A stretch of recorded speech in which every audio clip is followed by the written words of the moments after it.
Is it bad that I stem away from black people? Coming from a fellow Oreo, a double stuffed Oreo, I might add, I promise you, your rejection of your own people is rooted in deep internalized white supremacy.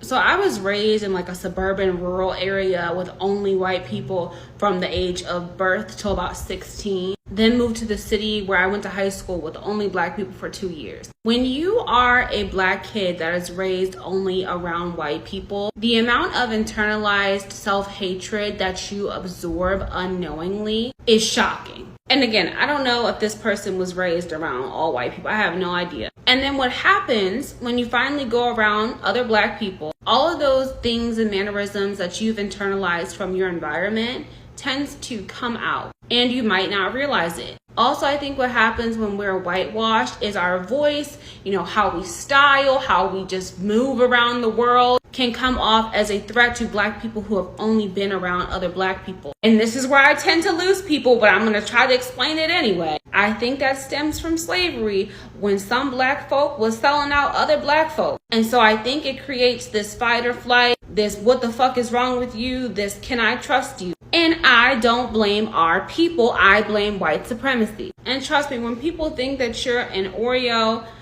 they not very nice. I called myself one time trying to be stylish. I put on a honey blonde wig.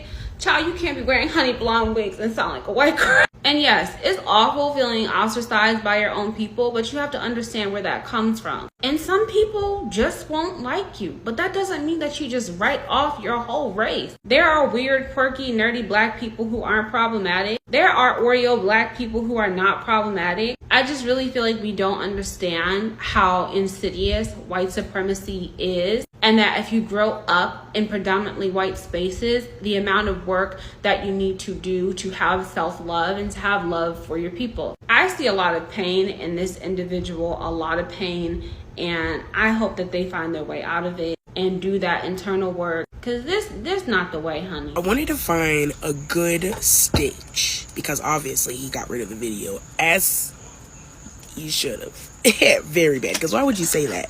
I also stitched this video because she has a similar experience to me. I grew up in the suburbs. I grew up in the suburbs, and there were maybe a couple of black kids on the street, but most of them were white. And so the closest one to me, he was white. We ended up becoming best friends, good friends, I guess you would say. But I realized some anti-blackness along the way with the people that my best friend would hang out with. So I just never really knew, like, should this be a friendship type of deal? Should I be feeling weird? And I was like, you know what? Let's just hang out with people that look like me and make me feel comfortable. But then you come into the problem of, am I black enough? What is that? As a kid, you just like really scratch your head. And then along the way, it kind of just clicked. You know what I'm saying? Maybe I should just do what feels comfortable to me. And of course, when I was younger, I did care a lot about what people thought of me. I think that's just something we all do. We just feel so vulnerable because we're growing, we're unsure. But are we black enough? I just decided in high school, because I was being bullied, and I'm like, these people are really weird. Like, it's just weird to be here. And I made myself comfortable with the people who were comfortable with me, and they looked like me, and they looked like Hispanic kids, they looked like Latin kids, they looked like Asian kids. They were a little iffy, but I mean, they were like, hey, so at least they spoke to me. But I had to realize that all of us growing up, different races affected us differently. And my black experience as a teenager was going to be that until I got into an adult. But struggling with the inner self-hate, never. Maybe like liking me personally, but not like black people. I never was like, I don't like black people, I don't like black business. Like, that's not necessary. I'm black, and that really just is a detriment to me. So I don't know, let's just think before we post stuff. This, because the way there is some truth to what that person is saying, but the way they phrased it just serves to perpetuate anti-Black stereotypes.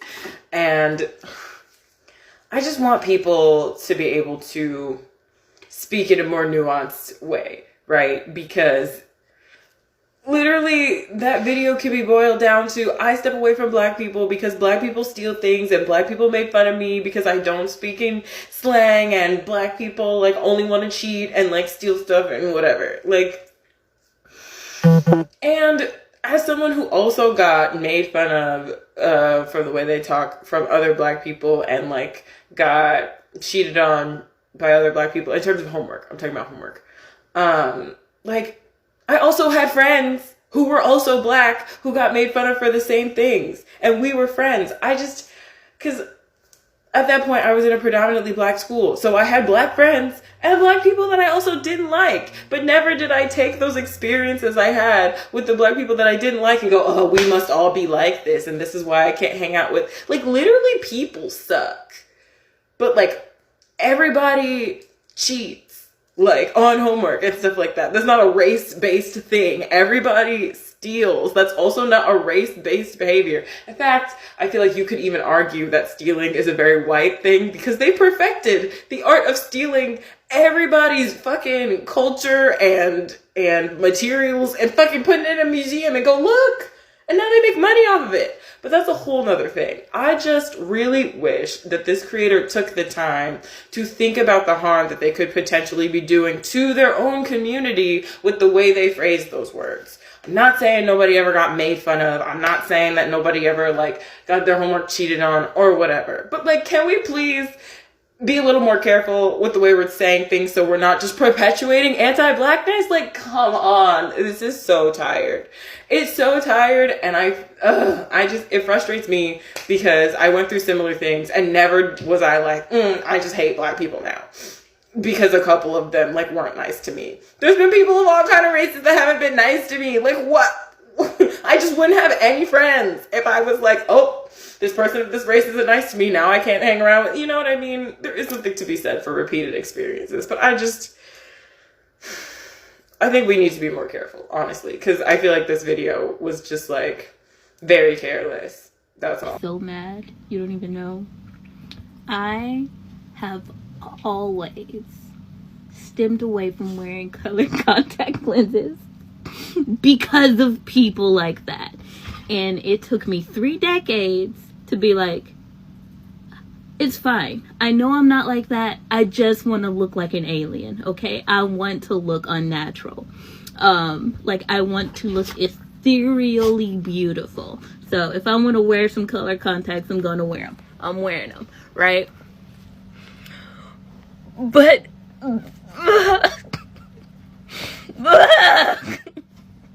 like, I can't do nothing. I can't do nothing.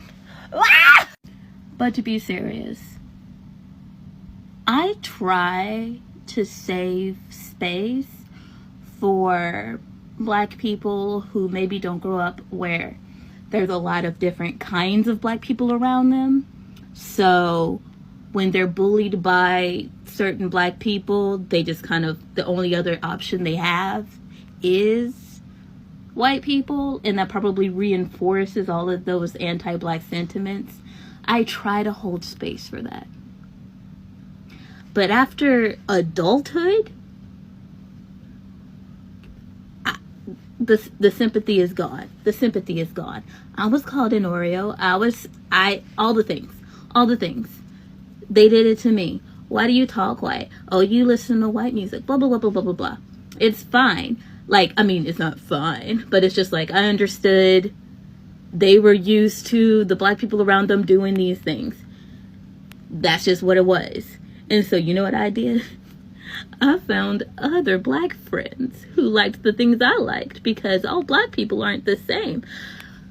Did you know that not all Black people are the same? That we're also human beings deserving of humanity? You know? And a chance to actually show you who we are? You know? And that's not an excuse to look down on every single one of us because some of them treated you badly. It's like,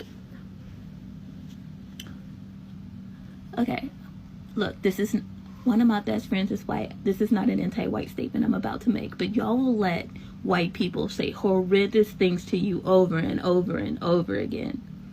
But let a group of black people say something negative to you in the 4th grade and it's over for black people for the rest of your life. Think. The cognitive dissonance is dissonancing.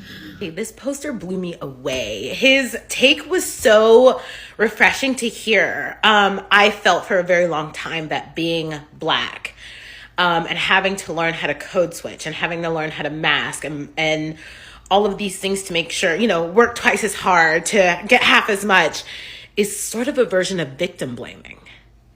Because it is. It's kind of a hot take, but yeah, teaching black people how to be less black so that the white people won't do awful atrocities to us simply for being ourselves is a version of victim blaming. So what I would love everyone to do is go on this guy's page. Please follow, like, and subscribe him. Hop on the black girl follow train. Hop on the black people follow train. Do whatever it takes to get the agenda across. This is still happening. This is still, Jim Crow laws came back this year, So I want to talk a little bit about your previous video, and I promise you I did not go looking for an opportunity, but when I saw this video, it made me think, when you're going into the dating pool, are you going to stay away from black people? Now, this is not a video to, jump on you and attack you. No, because I actually related to a lot of what you said in a different way. I didn't grow up as a black gay male, obviously. I grew up as a undiagnosed autistic woman. In that, though, I had mannerisms, ways of speaking, ways of being that were different from many people around me. And one thing that I didn't see you acknowledge in that previous video was that there is a lot of inherent homophobia within the community. And if you were as openly queer then as you are now, you have to acknowledge that had a lot to do with the ridicule. Because society already has an idea of what black people and black men should be, how masculine they should be. And then black people in turn take that on and tell each other, this is what you should be. And if you weren't doing that, yeah, unfortunately it was going to come with ridicule. That goes from the way you walk, the way you talk, the way you dress. And anytime you're unapologetically you, and don't conform to what society wants, it's gonna come with that. I think many years ago, as a way to cope, we decided to do a get them before they get us thing. And that turned into the regular joking, often putting people in the dozens, making fun of that black folks do as fun. Unfortunately, a lot of times people take it too far and they're just being mean, even when they say they're just having fun. I grew up going to a predominantly white school, elementary, middle, and high school. Also being heavily religious, there was a lot of anti-blackness within my religion. And then I fell in love with theater, so I didn't hang out with a lot of the black kids at school because there were no black kids in the theater department. And the rest of them listened to that heathen music. I recognized the difference between myself and other black people around me. It made me wish I got along with them more. In the end, though, it's all about finding your tribe and the people that love you for you. Those black people exist too. Right? I checked the black box, but that's also because I was raised by a black father who was very pro-black and was like, yo, see, I check other. B. See, I check other. You check other. I do not consider myself a black woman. I do not consider myself a black woman. Only call it the black community with stuff like this, and here's why. The truth is that I guess I care too much. People like this cause other people to move away, and then they say it's because of racism, but in reality, people just do not want to be around this kind of behavior. They raise the cost of living and lower the living standards. But it seems like the black community is the only community that tolerates and makes excuses for this kind of behavior. Don't get me wrong, every community separated by race has people like this that behave in a degenerate kind of way. But you don't see people who are white, Asian, Mexican, or whoever make excuses for this kind of behavior. They simply just do not tolerate it. But if people listen to me instead of calling me an Uncle Tom or a coon, I think they'd find that they've suffered from a good result. But as always, if you found... Don't forget to leave your opinion down below what you think. And don't forget to subscribe, turn on notification. Anytime I upload, you will be notified. Stay blessed and bye-bye.